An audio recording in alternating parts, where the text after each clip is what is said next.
Good morning everybody, I hope you're all having a fantastic day today wherever you are in the world. I am back under the old oak tree. Just recorded a video lesson for my Banjo Adventures members students, and it's a video all about the D7 chord. So I've just finished recording that, finished my cup of coffee, I'm on my way home now, and I just thought I'd share a couple of thoughts with you about, is the banjo correct for you? Should you learn how to play the banjo? Now if you've clicked on this video, you've obviously read the title, you've seen the thumbnail, and you thought, is the banjo right for me? Now, my opinion is the banjo is right for everybody. There is no special prerequisites to playing the banjo, and believe it or not, from what I've learned so far, it's probably one of the most easiest instruments to learn how to play. And I'm not just saying that because I play it. I'm saying that because a banjo is typically tuned to open G.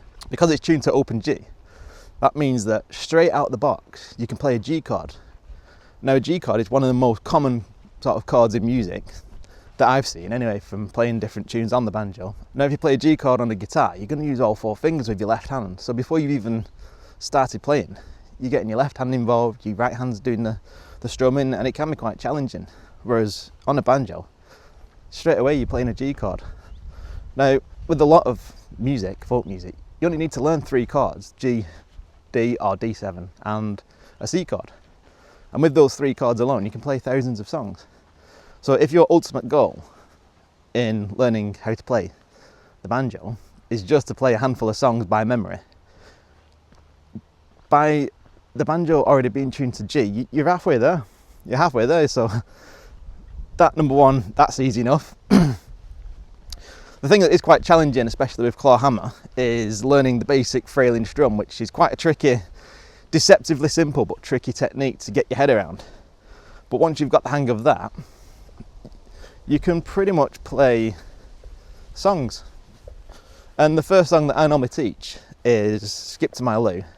And I think that's the first song that most banjo teachers do teach, is Skip to My Lou, just because obviously it uses that standard open G open chord, a D7, a couple of melody notes, and you're there, you've done. That's one song in the bag. Now, once you've done that, you got the hang of that. Just found a golf ball, picking that up. Yeah, I'm not even on a golf course, I don't know where that's come from.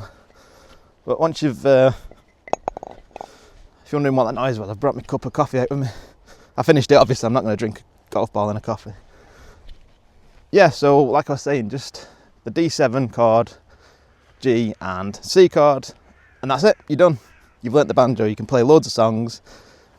Not going to say it's not going to happen overnight. You're going to have to put some effort in and practice it and get familiar with holding your banjo. But if your ultimate goal is to just play a song from memory, in Banjo Adventures I've had students who've bought the banjo, joined the membership, and they've been playing the first tunes within weeks. Some of them within 4 weeks, it's unbelievable really, because it's just having that the right mindset, the real desire to want to learn. Because I've seen it before, like people they get the bug, they think, oh, I'll give it a go, buy a banjo, 3 or 4 hours, and then they just give up, think it's not for them. But I suppose it's like that with a lot of hobbies, isn't it? I think we're all guilty of that, aren't we? Just starting a new hobby, giving it a go, and then you just pack it in, do something else. But, that's just life, isn't it? But yeah, I think with the banjo, it's a lifelong skill. It's not just something that, there's no finish line. It's not like you get good, you learn how to do it, and then you complete it. It's not a video game, there's no end, there's no completion. You just progressively get more and more comfortable with it and more familiar. And everyone starts at day one. It's not like banjo players have this natural gifted gene in their genetics that help them to play the banjo. They put the work in, and it's not work for them, it's just pleasure. It's like they enjoy the challenge. Like people enjoy crossword puzzles and sudokus and word searches and challenges and jigsaws, and people like building models. Playing the banjo is just the same as one of those hobbies. It's a challenge. You learn the basic skill, you practice it, you get better. Once you've practiced that, you learn another skill, have a go at it, practice it, get better, learn another skill. And then once you've learnt 4 or 5 different skills, like each skill might be like a new chord position or a new technique or a new plucking style. treat each one of those little skills that you develop as like a building block of Lego. Like every little skill is a Lego brick going into your toy box. And then eventually what you do, you can combine all those pieces together while you're playing a tune. And it's like you're improvising, well, you are improvising, and those pieces of Lego can be interchanged and swapped and changed. And it makes it sound like you're really fluent and fluid and you know what you're doing. But all you're doing, you're just learning individual skills and piecing them together. And that's it. So it's all about obviously learning the basics, getting strong core fundamentals, and then once you've got the core fundamentals, learning additional skills on top, and then you keep pushing yourself.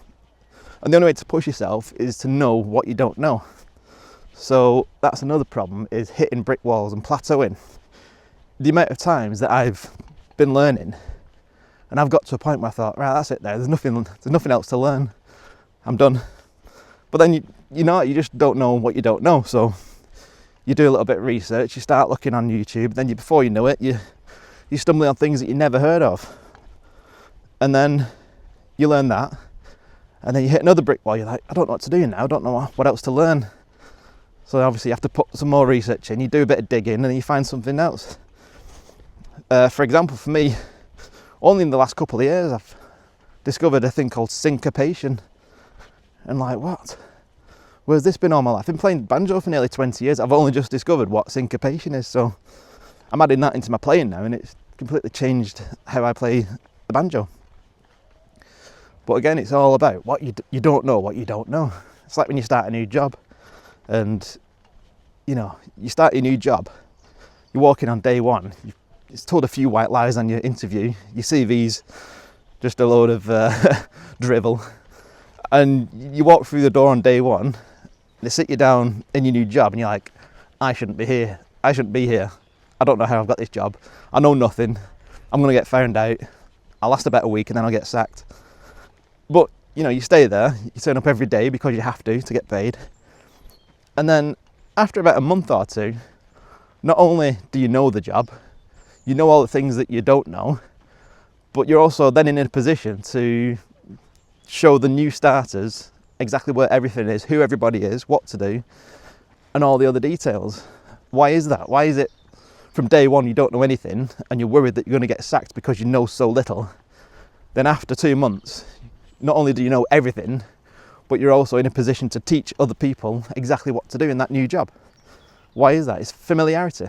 And I've always said, familiarity with the banjo is the only key to success. Picking it up every single day, even if it's only for 5 minutes, that's all you need. Just keep that motivation and that momentum of learning going.